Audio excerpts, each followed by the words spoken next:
Hello, welcome back to one more lecture on recruitment. In the previous videos, we have seen the meaning of recruitment, objectives of the same, process that is involved in the process of recruitment, and the sources of recruitment. Now, let me explain you alternative ways to recruitment. Well, this sounds very interesting and strange even. Recruitment, as we have seen in the previous lectures, is a time consuming and tedious process, and it is worth spending time and worth spending money even on the part of organizations when the number of vacancies is too large, or when a company requires manpower on a continuous or permanent basis. However, manpower requirements may arise even abruptly. That means manpower requirements may also arise in any organization on a temporary basis or due to any unforeseen contingencies or unforeseen changes in the business conditions. This is so because whenever there is an immediate or instant change in the demand for any product or service, whenever the business volume has to be changed instantly, naturally its immediate impact will be a change in the manpower availability. So, to meet short-term manpower requirements or to meet the temporary manpower requirements, it may not be possible to go for a recruitment process in conventional or traditional way that involves several steps or several stages and that needs time and money on the part of management. So, generally organizations try to meet their manpower requirements in alternative ways which we call as alternatives to recruitment.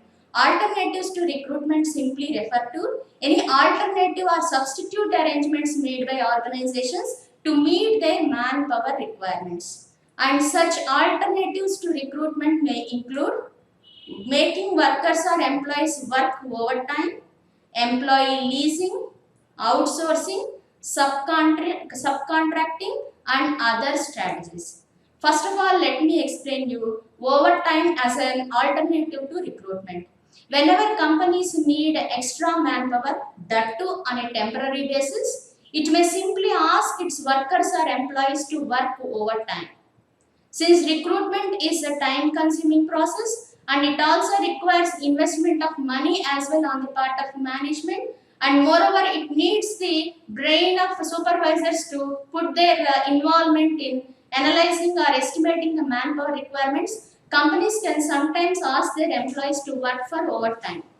And this work overtime or overtime arrangement may reduce the expenditure on the part of organizations since they are relieved from putting extra efforts or extra money or time that is involved in recruitment, and moreover it also can fetch additional earnings or income to employees. So asking employees or existing manpower to work for overtime is the best way to meet manpower requirements that arise instantly or on a temporary basis. However, as every coin has two sides, so also the arrangement of asking workers or employees to work overtime will also have certain negative or side effects. This may include fatigue on the part of employees. Whenever workers or employees are asked to work for more than 8 hours a day, which is the maximum working hours as stipulated by the government even, it naturally leads to frustration, though such overtime work is always associated with the overtime pay. But in reality, many organizations would simply ask their workers or employees to work overtime, but they deprive the employees to pay or to give overtime remuneration. So, whenever overtime work or overtime assignments are not associated with extra pay, that would naturally lead to frustration and demotivation on the part of workers. So, in order to make this arrangement effective, management should definitely consider the hard effects of employees and should definitely acknowledge such efforts with additional remuneration or pay. And second alternative arrangement to recruitment or conventional recruitment is employee leasing. In this kind of arrangement, what companies generally do is they hire manpower from other organizations or consultancies on a temporary basis. These consultancies or agencies would have a pool of several types of candidates, and companies can get the services of those pool of candidates on a temporary basis. So whenever people are required on a temporary basis, taking them on lease is the best option. And the third alternative to conventional recruitment is outsourcing. Outsourcing these days has become very much popular because companies, instead of spending their valuable time on a recruitment process, may take the help of outsourcing companies which are exclusively engaged in the process of recruiting manpower on behalf of organizations. Most of the campus recruitments take place with the help of such outsourcing companies only.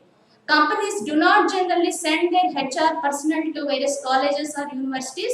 Instead, they take the help of outsourcing companies whose business is exclusively to conduct campus recruitments or campus selections for students. And one more alternative arrangement to conventional recruitment is asking employees to get contracting labor. Generally, employee subcontracting or getting contract labor is the best option to fulfill the manpower requirements that arise on a short term basis.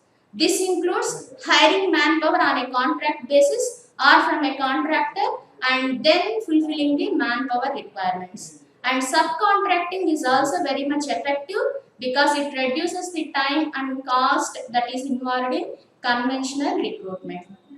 So, all these strategies may be adopted in one way or the other to overcome the costs associated with conventional recruitment. And also, one more way of meeting manpower requirements that arise in a short term basis is to delegate some of the activities which arise instantly or abruptly to people who are expert in those activities. So, that is something about alternatives to recruitment.